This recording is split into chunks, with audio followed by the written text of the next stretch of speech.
recommendations on ways to revitalize or redevelop our urban areas, and how the state will support the kinds of development that it's recommending.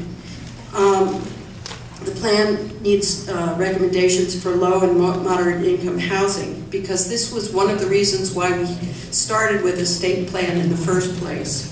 So we need to find ways we can link housing to employment centers as well as to transportation.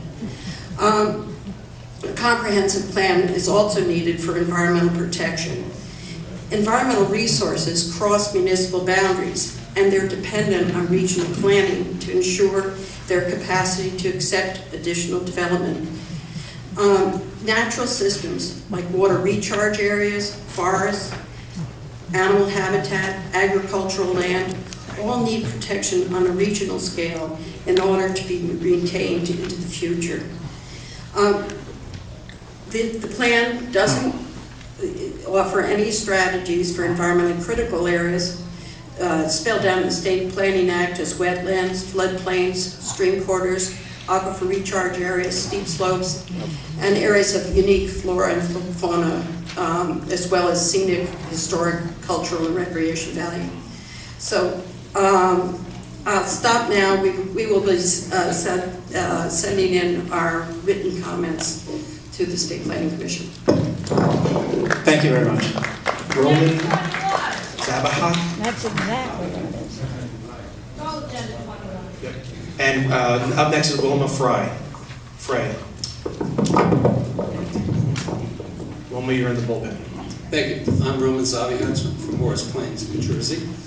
I'm grateful that this plan, strategic plan, has taken the planning process out of the Department of Community Affairs and put it in the governor's office. That gives the plan greater public accountability. Back a few years, I went before the legislature and was strongly opposed to moving the state planning office out of the Treasury, where it was neutral, into the office of the Department of Community Affairs. Secondly, every state agency has a mandate that is passed by the legislature. When the legislature passes those mandates, they never coordinate what that agency does, what the department does. We see the mess that we have, the problems that we have. We don't have real coordination. The example I love giving is when DEP sued DOT over Route 24. It spent, that legal action spent New Jersey's taxpayers millions of dollars when that went through courts. It got resolved, we had Route 24 built, thank God.